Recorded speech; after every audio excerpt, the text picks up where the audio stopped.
Salam değerli izleyiciler, 16 aprel 2025-ci il Village Palace Otelin Hacımazandan alınması ilə bağlı məlumat yayılıb və Qaynar Info bu barədə qeyd edir ki, Hacımazan kimi tanınan iş adamı Ramazan Zeynalova məxsus Village Palace Otel qanuni təmsilçisini dəyişib və Zeynalov Vüqar Məhərrəməli oğlu Village Palace Otel MMC-nin qanuni təmsilçiliyindən çıxarılıb. Onun yerinə Bağırlı Samir Eldaroğlu gətirilib.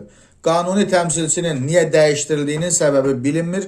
Yüksək ehtimala görə otelin təkcə qanuni təmsilçisi yox, sahibi də dəyişib. Qeyd edək ki, istirahət mərkəzinin rəsmi rəhbərliyindən gedən Vüqar Zeynalov iş adamı Ramazan Zeynalovun qardaşı oğludur. Ötən il istirahət mərkəzində nağdsız ödənişlərin qəbulundan imtina halları baş verdiyinə görə İqtisadiyyat Nazirliyi yanında Dövlət Vergi Xidməti Vüqar Zeynalova maliyyə sanksiyası tətbiq etmişdi. Həmçinin əmlak məsələləri Dövlət Xidməti Village Palace Hotel MMC-ni aralarında yaranmış torpaq mübahisəsinə görə məhkəməyə vermişdi. İddialara görə otelin yerləşdiyi ərazinin əhəmiyyətli hissəsi dövlətə məxsusdur və həmin ərazi Village Palace Hotel MMC rəhbərliyi tərəfindən zəbt olunub.